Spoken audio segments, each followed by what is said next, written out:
देखिए, मैं तो नहीं लगवाऊंगा अभी वैक्सीन। हम बीजेपी का वैक्सीन नहीं लगवा सकते। अरे अपनी सरकार आएगी, सबको फ्री वैक्सीन लगेगी। वैक्सीन का विरोध करने वालों का क्या ट्रीटमेंट है? देश की पहली कोरोना वैक्सीन को मंजूरी मिल चुकी है। सीरम इंस्टीट्यूट की वैक्सीन कोविशील्ड के इमरजेंसी इस्तेमाल को इजाज़त दे दी गई। वहीं आज यानी 2 जनवरी को वैक्सीनेशन प्रोग्राम के ड्राई रन का भी काम शुरू हो गया है। इसका जायजा स्वास्थ्य मंत्री डॉक्टर हर्षवर्धन ने भी लिया। उन्होंने भरोसा जताया कि सब कुछ सही रहेगा। लेकिन क्या वाकई सब कुछ सही रहेगा? क्योंकि वैक्सीन का विरोध सियासी भी हो चला है और धार्मिक भी हो चला है। इस पर बात करेंगे, लेकिन उससे पहले कोरोना की फ्री वैक्सीन को लेकर भी खबर आई। हालांकि बाद में स्वास्थ्य मंत्री ने ट्वीट किया कि पहले फेज में करीब 3 करोड़ हेल्थ वर्कर्स और फ्रंटलाइन वर्कर्स के लिए वैक्सीन फ्री होगी। वैक्सीन को लेकर जहां देश आशावादी है, तो वहीं वैक्सीन को लेकर विवाद भी चल रहा है। वैक्सीन पर सियासी विवाद और धार्मिक विवाद दोनों जारी हैं।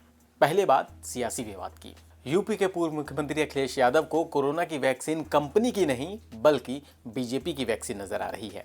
उन्होंने स्पष्ट कर दिया है कि वो वैक्सीन नहीं लगवाएंगे, वो वैक्सीन बीजेपी की है, लिहाजा उन्हें भरोसा नहीं। देखिए, मैं तो नहीं लगवाऊंगा अभी वैक्सीन।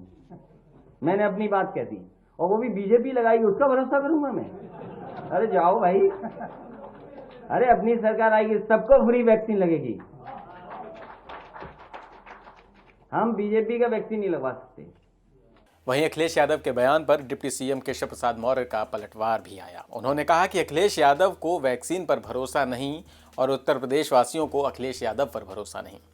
वैक्सीन पर सवाल उठाना वैज्ञानिकों का अपमान है, उन्हें माफी मांगनी चाहिए। उत्तर प्रदेश के पूर्व मुख्यमंत्री श्री अखिलेश यादव जी, आपने कोरोना वैक्सीन लगाने से मना करके एक तरह से केवल इस देश की सरकार का ही नहीं बल्कि इस देश के उन वैज्ञानिकों का, उन डॉक्टरों का जिन्होंने दिन रात परिश्रम करके इस वैक्सीन को तैयार किया है, जिसे लेने के लिए पूरी दुनिया और पूरा देश लगातार प्रतीक्षा कर रहा था, और आपने वह लगाने से मना करके वह भी उसका सार्वजनिक बयान दे करके जो किया है, वह निश्चित तौर से यह सबका अपमान है। और आपसे मैं अपेक्षा करूंगा कि इसके लिए आप माफ़ी मांगें, और जो मुख्यमंत्री के पद पर रहा हो उसे इस प्रकार के बयानबाजी करने से पहले 1000 बार सोचना चाहिए।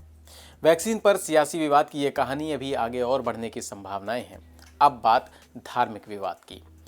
पिछले दिनों रजा एकेडमी के फाउंडर मौलाना सैयद नूरी ने एक बयान में कहा कि चीन ने जो वैक्सीन बनाई है उसमें सूअर की चर्बी का इस्तेमाल हुआ है। किसी भी मुल्क या हमारे मुल्क में कोई वैक्सीन बनती है तो हमारे उलमा को उसके कंटेंट को दिखा दें, ताकि हम भी अपने तौर पर ऐलान कर सकें कि इसका इस्तेमाल किया जा सकता है या नहीं। अमेरिका और ब्रिटेन ने भी वैक्सीन बनाई है और इसके अंदर सूअर की चर्बी का इस्तेमाल नहीं हुआ है। जिसमें सूअर का इस्तेमाल नहीं हुआ है तो हमें कोई एतराज़ नहीं। उनका कहना है कि वैक्सीन का कोई विरोध नहीं है, लेकिन सूअर का विरोध है। लिहाजा मुफ्तियों और उलमाओं को बुलाया गया और उनके साथ मीटिंग हुई। उन लोगों को ये हुक्म सुनाया गया कि वैक्सीन का इस्तेमाल नाजायज़ और हराम है।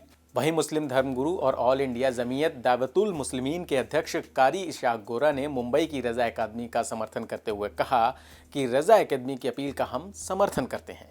मौलाना हो या आम मुसलमान, मजहब को सामने रखते हुए हराम और हलाल का ख्याल करते हुए पूरी जांच पड़ताल के साथ वैक्सीन में किन चीज़ों का इस्तेमाल हुआ है और साथ ही दारुल इफ्ता यानी फतवा विभाग के मुफ्तियों के फतवे के बाद वैक्सीन लेंगे।